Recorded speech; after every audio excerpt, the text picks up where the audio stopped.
은혜를 나눠보도록 하겠습니다. 어떤 한 신발 회사에서 사원 두 사람을요 아프리카에 보내서 그곳에 신발을 팔 수 있는지 없는지 조사에 보고를 하라고 했습니다. 편지를 답사하고 돌아온 두 사원은요 각기 자기들이 그곳에서 보고 느낀 것을 정리해서 회사에 보고를 하게 됩니다. 한 사람은요 아프리카에 신발을 팔기는 다 틀린 일이라고 보고를 하게 됩니다. 왜냐하면 아프리카에 가보니까 모든 사람들이 신발을 신지 않고 맨발로 다니는 문화였기 때문이죠. 그런 나라에, 맨발로 다니는 나라에 어떻게 신발을 팔 수가 있겠느냐. 그러나 또 다른 사람의 보고는 달랐습니다. 아프리카야말로 많은 신발을 팔 수 있는 신발의 황금어장이라 이야기를 합니다. 왜냐하면 아프리카 사람들은 아무도 신발을 신고 다니지 않고 있기 때문입니다. 이제 그들에게 신발 신는 것을 가르치기만 한다면, 마침내 그들의 신발의 유용성을 깨달아 알기만 한다면, 신발을 신기를 시작한다면 엄청난 신발을 그들에게 팔 수가 있을 테니 그곳은 황금어장입니다. 이야기를 합니다. 회사는요 결국 후자의 의견을 받아들여서 수용해서 곧 아프리카에 신발을 팔 수 있을 것이라 그 사람의 의견을 수용해서 아프리카에 신발을 신는 방법을 가르쳤고 또 사람들에게 신발이 얼마나 유용한지를 알려주게 됩니다. 결과는 적중한 거예요. 그들에게 여러 가지 홍보를 하고 신발의 유용함을 가르쳤더니 한 사람 한 사람씩 서서히 신발을 사서 신게 되었고 결국 이 회사는요 엄청난 신발을 아프리카에 수출했다는 이야기입니다. 무엇을 의미하냐면 무엇을 말씀드리고 싶냐면 우리가 똑같은 것을 보면서도 어떤 마음과 생각을 갖고 바라보는지에 따라서 전혀 다른 결과를 얻을 수 있다는 것입니다. 오늘 본문에도 보면 똑같은 것을 보고도 전혀 다른 결과가 나타났던 12명의 정탐꾼의 이야기를 소개하고 있습니다. 이스라엘 백성들이 시내산을 떠나 한동안 광야를 통해 여행하다가 바란 광야였던 가데스에 도착하게 됩니다. 가데스에서 조금만 더 나아가면 팔레스타인 땅이 멀지 않은 곳이었습니다. 그런데 이곳에서 이스라엘 백성들은요 12명을 파견하기로 결정합니다. 같이 읽습니다. 여호와께서 모세에게 말씀하여 이르시되 사람을 보내어 내가 이스라엘 자손에게 주는 가나안 땅을 정탐하게 하되 그들의 조상의 감은 각 지파 중에서 지휘관 한 사람씩 보내라. 여호와 하나님의 말씀에 순종해서 각 지파별로 한 사람씩 리더를 세웁니다. 그리고 그들을 12명의 정탐꾼을 뽑아서 가나안 땅에 파송하게 됩니다. 그리고 오늘 본문 25절 말씀에 보면 40일 동안 그들은 땅을 정탐하고 돌아와 보고를 하게 됩니다. 똑같은 땅에 갔고 똑같은 것을 보았습니다. 근데 결과는요 10대 2로 갈라지게 되었습니다. 10명과 2명의 보고로 나누어지게 되는데 10명은 부정적인 보고를 하고 2명은 긍정적인 보고를 합니다. 32절 말씀 같이 읽습니다. 이스라엘 자손 앞에서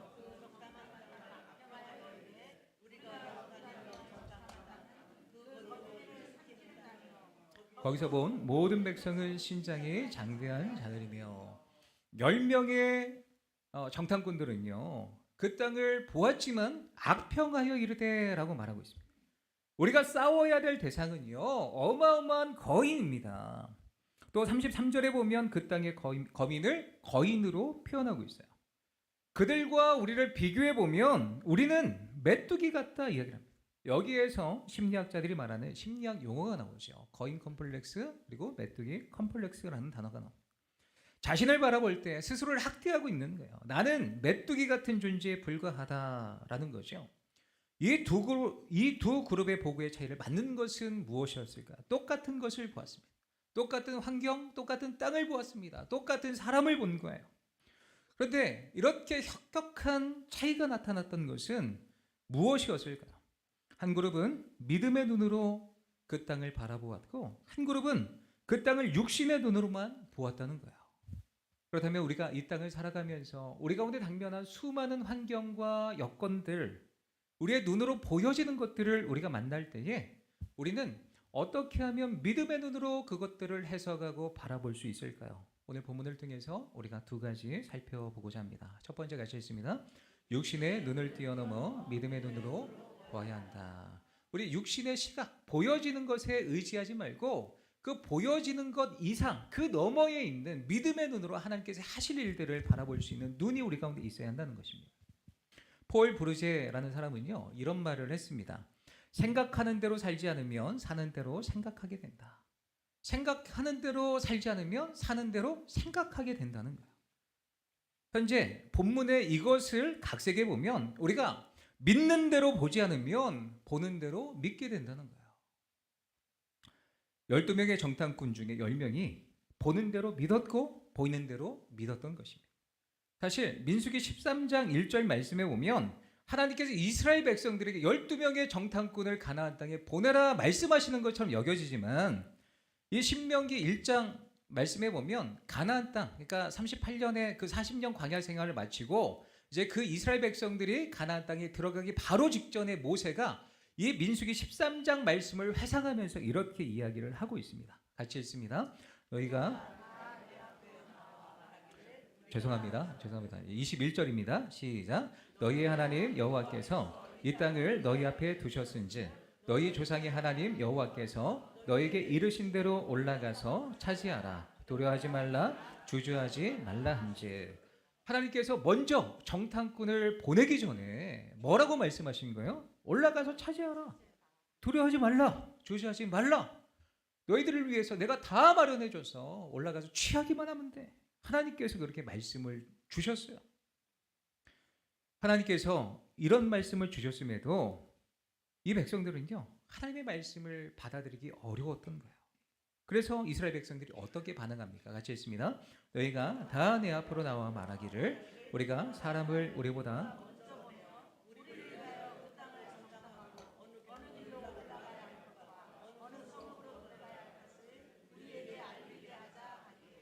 아멘. 이 말씀에 보면 우리가 사람을 우리보다 먼저 보내어 우리를 위하여 그 땅을 정탐하고 하나님께서 올라가라 취하여라 다 예비되었다 말씀해 주셨음에도 불구하고 하나님 잠깐만요.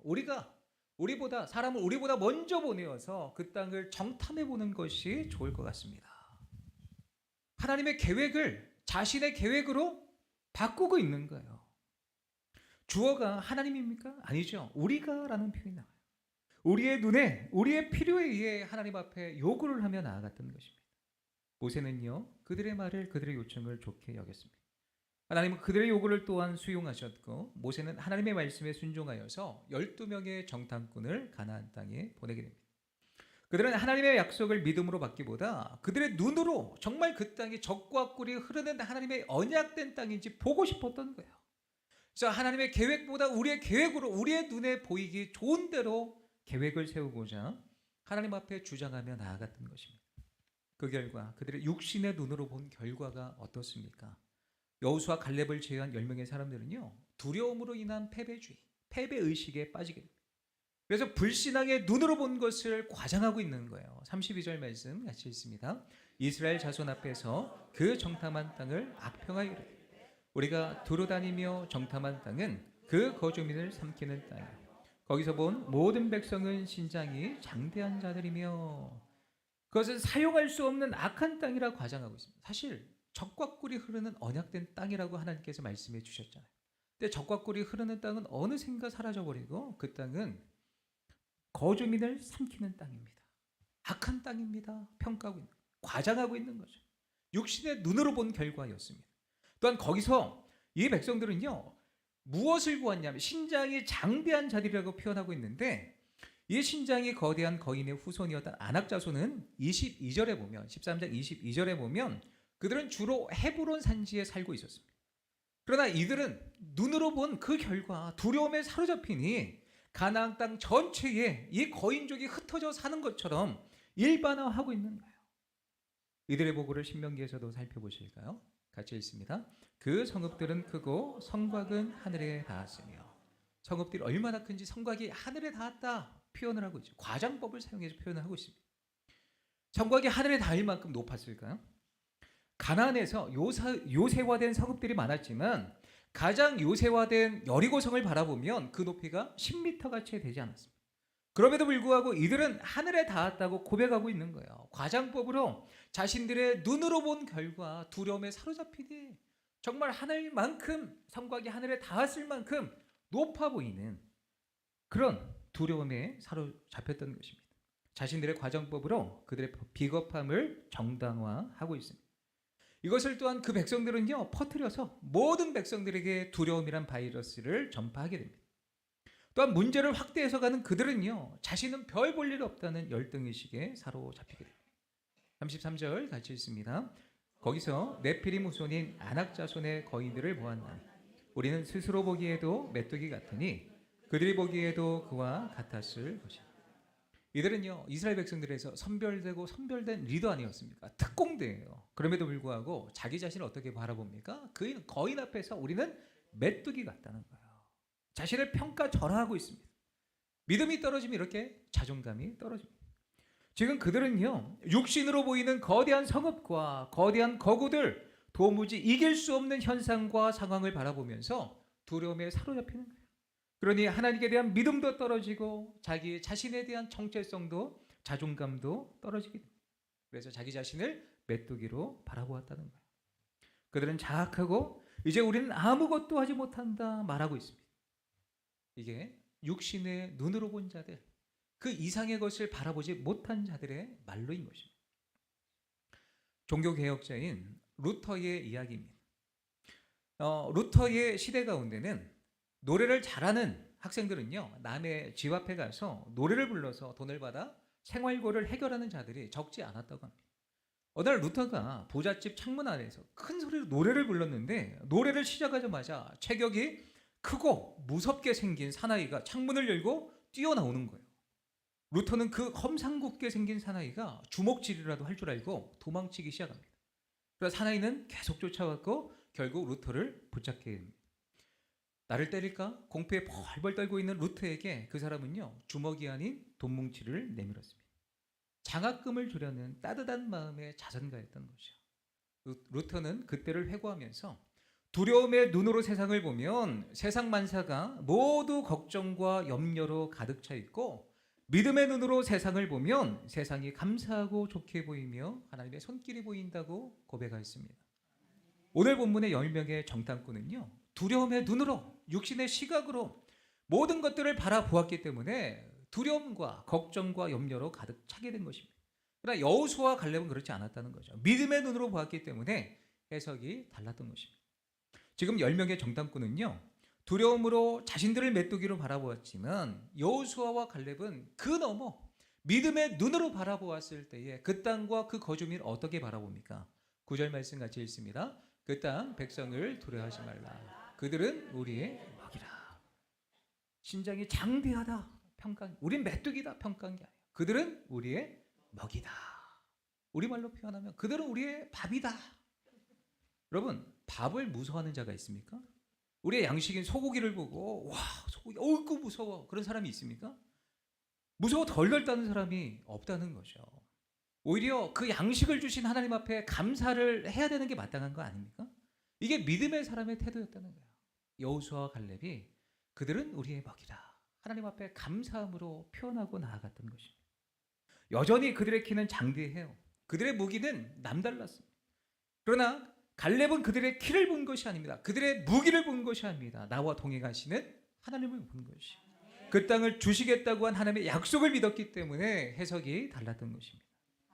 훗날 이 갈렙은요 40년이 지난 시점에서 가나안 땅 정복을 위해 아낙 자손의 땅 헤브론을 여호수아에게 요청하게 됩니다. 같이 읽습니다. 이 산지를 지금 내게 주소서. 그곳에는 아낙 사람이 있고 그 성읍들은 크고 견고할지라도 여호와께서 나와 함께 하시면 내가 여호와께서 말씀하신 대로 그들을 쫓아내리다. 이 말씀에 보면 갈렙은 40년이 지난 뒤에도 여전히 믿음의 눈으로 바라보았다는 거예요. 가장 험한 헤브론에서 그 거인족을 전멸시킨 사람이 누구입니까? 갈렙입니다. 이 갈렙은 왜 헤브론을 이 아낙 자손이 있는 땅을 기어이 자신에게 달라고 요청을 했던 것일까요? 헤브론이 어떤 곳입니까? 헤브론은요 아브라함이 처음 가나안 땅에 들어와서 하나님을 예배했던 장소가 헤브론 땅이었어요. 아브라함이 예배한 이 헤브론 땅이 훗날 이스라엘 백성들이 이 땅을 전체적으로 차지하게 될 것이라는 하나님의 영적인 의미가 담겨져 있는 땅이 헤브론 땅이었습니다. 하나님은 정탐꾼들이 그 헤브론을 정탐하면서 무엇을 묵상하기를 원하셨던 것일까? 아브라함에게 주신 그 비전의 약속을 묵상하기를 원하셨습니다. 그 조상들에게 주신 그 약속이 신실하게 이행되고 있음을 그들이 묵상하길 원하셨는데, 그들이 10명의 정당꾼들은 이것을 바라보지 못하는, 하나님의 약속을 붙들지 못하는 거예요. 그 영적인 소중함을 놓치고 말았습니다. 그러나 갈렙은 그 약속을 붙들며 그 땅의 소중함을 알았기 때문에 그 땅을 달라고 요청하며 나아갔던 것입니다. 믿음의 눈이 있었기 때문입니다. 하나님의 언약을 믿었기 때문입니다. 이렇게 믿음의 눈을 갖고 있었던 갈렙을 통해서 유다 지파가 어떤 복을 받게 됩니까? 가장자리에 있던 유다 지파가 다윗과 예수님을 등장시키는 왕의 지파로 등극하게 되었다는 거예요. 믿음의 조상이 믿음의 첫 단추를 잘 끼니까 그 지파와 후손들이 복을 받았던 것입니다. 하지만 믿음으로 보지 못하고 보이는 것을 믿음으로 받아들였던 사람들에 대해서 하나님은 어떻게 평가하십니까? 같이 읽습니다. 이래 너희가 너희 하나님 여호와를 믿지 아니하였다. 여호와를 믿지 아니하였다. 여호와를 믿지 않았다. 그래서 그 믿음의 불신의 결과, 그 불신의 결과로 그들은 38년 동안 광야 생활 40년을 꽉 채우는 그런 생활을 할 수밖에 없었다는 것이죠. 히브리서 말씀에 보면 믿음이 없이는 하나님을 기쁘시게 하지 못하나니라는 말씀이 있죠. 하나님의 능력과 하나님의 사랑을 불신하는 것은 가장 큰 죄악이라는 것입니다. 이것처럼 하나님을 진노하게 하고 이것처럼 하나님을 맥빠지게 하는 것이 없다는 거죠. 하나님이 이스라엘 백성들을 위해서 선물을 들고 신나게 달려오시다가 하나님 맥에 탁 빠지셔서 하늘의 문을 닫으시는 것이 불신입니다. 이들의 불신으로 인해서 그들 앞에서 열렸던 약속의 땅이 다시 닫히게 됩니다. 하나님의 원래 계획이 무엇입니까? 이스라엘 백성들에게 가나안 땅을 열어놓으셔서 가라, 취하라, 두려워하지 말라, 하나님의 계획이었죠. 정탐꾼을 보내는 것이 하나님의 계획이 아니었습니다. 38년 동안 뺑뺑이를 도는 것, 40년 꽉 채우는 것, 하나님의 계획이 아니었습니다. 그러나 이 하나님의 그 계획을 믿지 못하니까, 믿음의 눈으로 하나님을 붙잡지 못하니까 그들은 다시 광야로 돌아갈 수밖에 없었던 것입니다. 사랑하는 성도 여러분, 우리에게도 가데스 바네아가 있습니다. 또 여전히 우리 눈앞에 우리를 두렵게 하는 안악자손 같은 그런 거대한 환경이 놓여져 있습니다. 미래에 대한 불확실함이 우리 가운데 놓여져 있습니다. 그러나 이 상황에서 우리의 육신의 눈으로만 바라보는 것이 아니라 믿음의 눈으로 하나님의 계획하심과 하나님의 약속, 하나님의 말씀을 따라 전진해야 됩니다. 여기서 우리가 주저하게 되면 돌아간다는 거예요. 광야로 돌아가서 38년 동안 뺑뺑이를 돌 수 있다는 거예요. 우리 앞에 놓여진 전쟁이 결코 쉬워 보이진 않지만 하나님께서 주시기로 한 그 약속을 붙들고 우리의 인생 가운데 승리하며 나아가시는 저와 모든 성도님들 되시기를 예수님의 이름으로 축원합니다. 오늘 말씀을 통해 우리가 생각해 볼 수 있는 믿음의 눈을 가져야 된다는 것, 두 번째입니다. 같이 읽습니다. 진실하신 하나님을 바로 보아야 한다. 신실하신 하나님을 바로 보아야 한다는 거예요. 그러니까 다른 말로 표현하면 삐딱하게 하나님을 바라보는 사람들이 있다는 거죠. 10명의 정탐꾼이 삐딱하게 하나님에 대한 오해를 하고 있습니다. 하나님을 삐딱한 시선으로 바라보고 있습니다. 그들이 불신한 결과 하나님을 어떻게 바라보고 있습니까? 신명기 1장 27절 같이 있습니다. 장막 중에서 원망하여 이르기를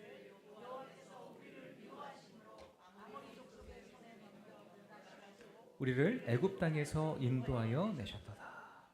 육신의 눈으로 하나님을 바라보면 하나님을 바라보는 관점이 삐딱하다는 거예요. 삐딱하게 된다는 거죠. 너무 어처구니 없는 말을 하고 있습니다. 뭐라고 이야기를 합니까? 여호와께서 우리를 미워하신다 표현하고 있는 거예요. 하나님이 왜 이스라엘 백성들을 미워하시겠습니까?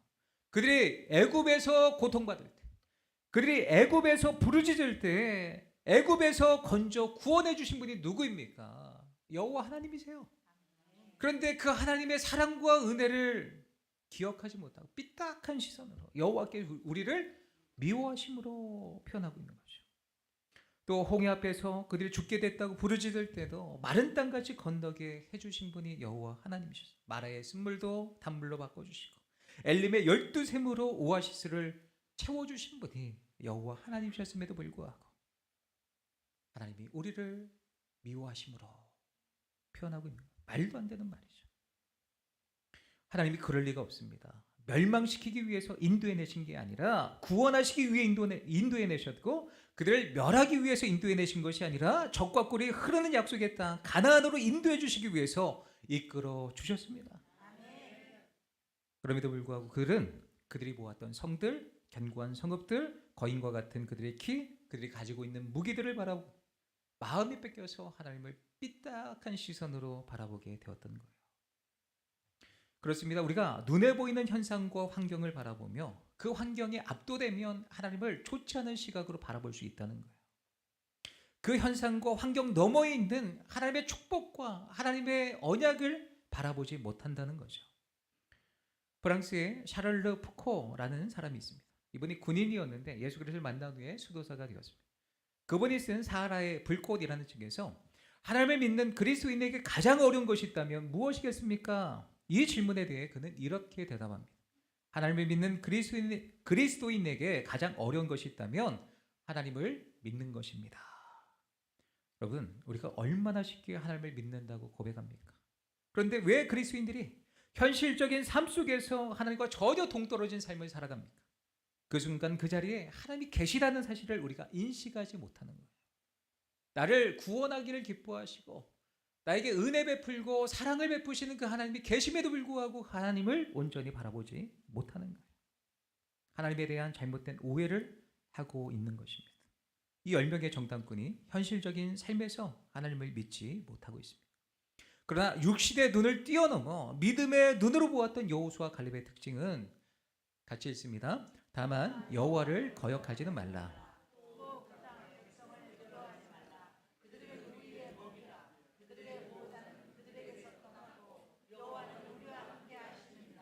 그들을 두려워하지 말라 하나. 그들의 보호자는 그들에게서 떠나 여호와는 우리와 함께 하시느니라. 여호와가 함께 하신다는 거예요.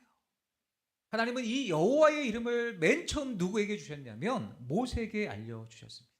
하나님, 제가 애굽에 가서 이 백성들을 이끌어내기 위해서 누가 보냈다고 말을 해야 될까요? 하나님의 이름을 알려달라고 이야기를 했을 때에 나는 스스로 있는 자니라. 여호와의 이름을 모세에게 알려주셨습니다.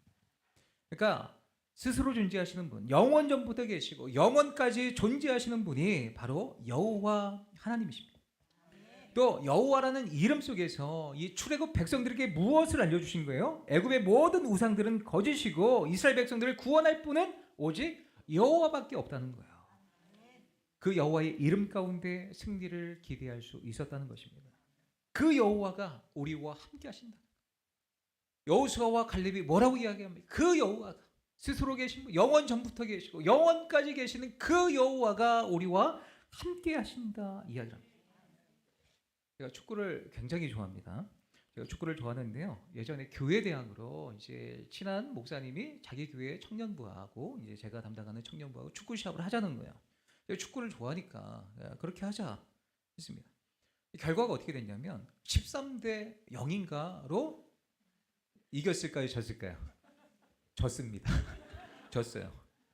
제가 축구를 꽤 잘한다. 그래도 아마추어인데 좀 잘한다고 생각을 해요. 잡벅이죠. 예, 잡벅인데. 근데 아마추어 경기에서 도무지 나올 수 없는 스코어가 된 거예요. 적어도 3대0, 4대0, 5대0 뭐 이 정도는 나올 수 있겠죠. 근데 13대0, 이 말도 안 되는 스코어죠. 근데 왜 이렇게 상대가 안 됐던 것일까요? 그 상대팀에 누가 있었냐면 국가대표 풋살 축구 선수가 있었어요. 상대가 안 되는 거예요. 아마추어 경기에서 국가대표 한 명이 있으면 그 사람이 곧 전술입니다. 공 주면 알아서 다 해결해요. 3-4명이 붙어도 안 돼요. 무슨 이야기를 하는 거예요? 우리의 인생 속에서 우리의 강력한 편이 우리 여호와 하나님이시라는 것이죠. 결코 그분과 함께하면 질 수 없다는 것입니다. 여호수아 갈렙이 믿음의 눈으로 이렇게 고백을 하고 있습니다. 그 하나님이 우리와 함께 하시고 우리를 인도해 가시며 우리가 돌파하지 못할 장애물이 없다는 거예요. 우리가 이런 믿음이 우리에게 필요한 줄 믿습니다. 모세도요 가데스 바네아에서 주저하고 있는 그 이스라엘 백성들을 향해 뭐라고 이야기를 하냐면 같이 있습니다.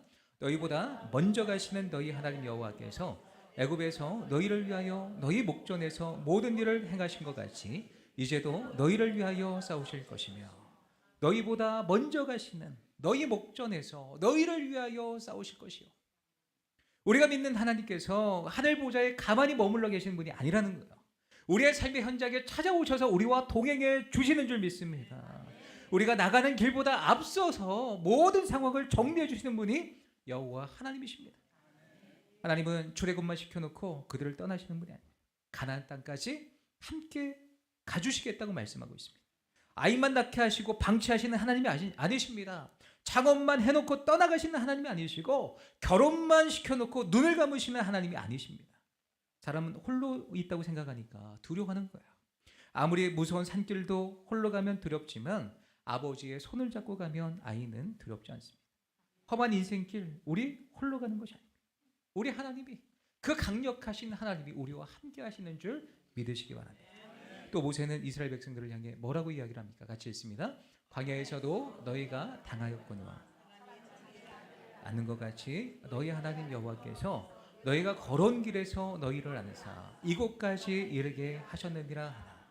하나님이 자녀된 이스라엘 백성들을 어떻게 해요? 안고 이곳까지 인도해 주셨다는 거예요. 이스라엘을 가슴에 품고 가셨던 하나님이 나의 아버지이심이 정말 우리의 가슴 가운데 와 닿으십니까? 아버지 되신 하나님께서 너희를 애굽에서 안아서 옮겨온 것 아니냐, 홍해에서 안아서 너희를 지켜준 것 아니냐, 추위와 더위 속에서 불기둥과 구름기둥으로 너희를 안아서 지켜준 것 아니냐.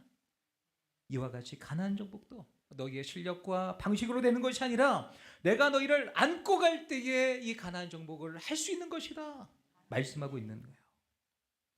안악자손이 여전히 있어도 너희를 안아서 그 땅으로 인도할 것이 아니냐. 저에게는 딸 담비가 있습니다. 이 아이가 추위에 벌벌 떨고 있으면 제가 이 번쩍 들어서 제 품으로 꼭 안아줘요. 그러면 시간이 지나면 파르르 떨던 그 몸이 녹아집니다. 조금 있으면 괜찮아져요. 아이가 동물이 무서워할 때 번쩍 안아서 들어줍니다. 그러면 심장이 콩닥콩닥 하다가 그 심장이 진정이 되어집니다. 아버지가 돼서 자녀를 안아주는 것 굉장히 행복입니다. 이 아이가 제품에서 안정을 취하는 것, 평안하게 있는 모습을 보면 그렇게 행복할 수가 없어요. 하나님께서 이스라엘 백성을 안아주셨다는 표현이 무엇입니까? 그 자녀를 너무도 사랑해서 불안에 떨고 있고 추위에 떨고 있고 진정하지 못하는 그 자녀를 평안함을 주도록, 두려움이 사라지도록 보호해 주셨다는 거예요. 진의 두 팔로 안아서 안전한 곳으로 옮겨 주셨다는 거예요. 사랑하는 성도 여러분, 지금까지 베풀어 주신 주님의 안아주신 그 은혜를 기억하시기 바랍니다. 지금까지 하나님의 품에 우리를 안아주셔서 우리를 보호해 주신 주님의 은혜가 여전히 우리 가운데 있는 줄 믿습니다. 나를 도우신 하나님을 기억하는 것, 이것이 굉장히 중요합니다. 믿음의 눈으로 과거를 해석하면 앞으로의 모든 미래도 해석이 되어진다는 거예요. 지금까지 안아주신 하나님이 나를 여전히 안고 그 길을 가게 하실 것이다. 믿음으로 갈 수 있게 되는 것입니다. 우리의 삶의 염려와 두려움이 왜 엄습해 옵니까? 하나님이 누구인지를 우리가 알기만 한다면 우리의 삶의 염려와 불안과 두려움이 찾아올 수 있겠습니까? 찾아올 수 없다는 거죠. 말씀을 맺겠습니다. 우리의 각자의 삶에도 하나님이 예비하신 약속의 땅에 들어갈 수 있느냐 없느냐를 결정하는 각자의 가데스 바네아가 다 있을 것입니다. 우리는 거기서 인생의 기로를 만납니다. 우리는 거기서 미래를 기대하며 두려워합니다. 하나님께서 나를 위해서 가나안 땅을 예비해 주셨음을 믿으면서도 여전히 안악자손을 보고 두려워합니다. 그런데 그 두려움에 무릎 꿇으면 우리와 우리 자녀들은 광야로 돌아가야 합니다. 여기서 우리가 물러서면 우리와 우리 자손의 미래는 없다는 거예요.